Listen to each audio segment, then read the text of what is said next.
안녕하세요. KF21 보람에 있니 손잡고 헐헐날까?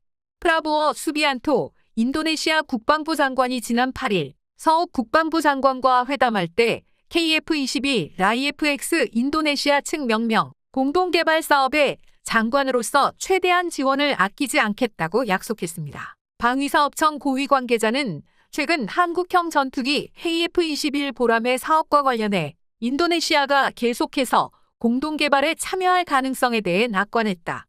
지난 9일 개최된 KF21 CJ1호기 출고식 전날 한국과 인도네시아 국방장관회담이 열렸고 문재인 대통령이 프라보어 장관을 접견한 것을 계기로 인도네시아 측의 태도가 상당히 달라졌다는 것이 이 관계자의 설명이다.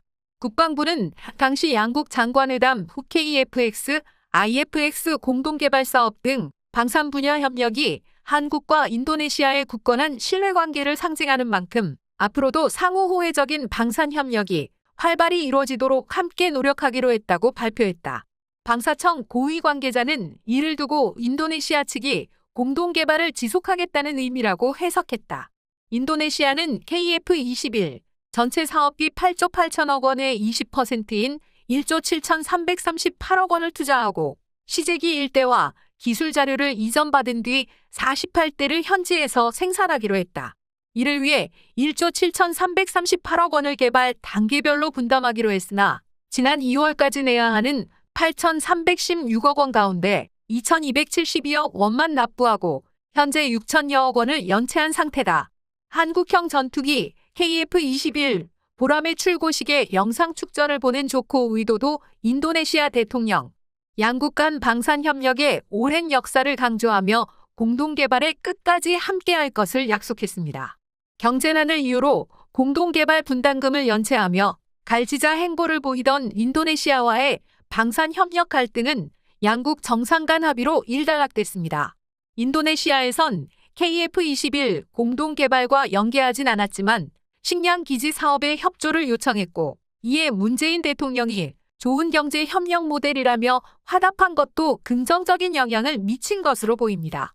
그동안 코로나19 확산을 이유로 철수했던 인도네시아 인력이 하반기에 복귀하면 사업이 일단 정상화할 전망입니다.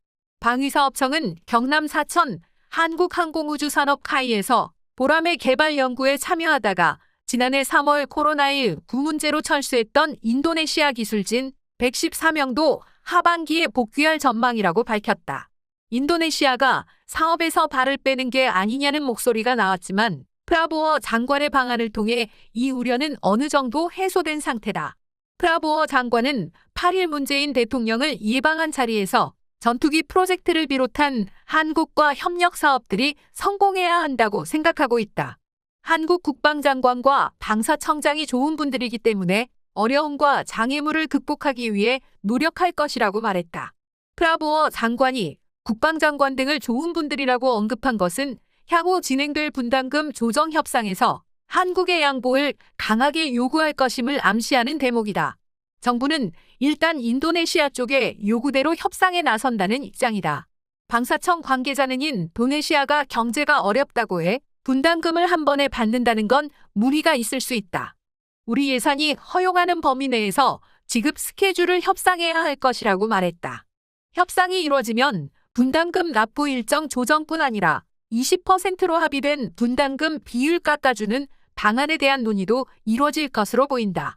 이와 관련해 조코 위도도 대통령은 2018년 9월 한 인도네시아 정상회담 때 분납금 지급 시기 등을 조정해달라고 요청했었다. 방사청 당국자는 한 인도네시아 국방장관 회담에서는 프라보어 장관이 국방장관으로서 최대한의 지원을 아끼지 않겠다는 등 더 적극적인 얘기도 나왔다고 말했다. 인도네시아가 한국형 전투기 사업과 연계해 한국에 50억 달러 규모의 차관을 요청했다는 일부 보도에 대해서 동명시적으로 금액 얘기는 없었다. 식량기지 사업 협력 문제는 경제 분야 쪽에서 협의해야 할 사항이라고 말했다. 인도네시아는 폭우 등 기후위기로 곡물 생산량이 크게 줄어들자 대규모 농경지 개발 사업에 착수했다. 감사합니다.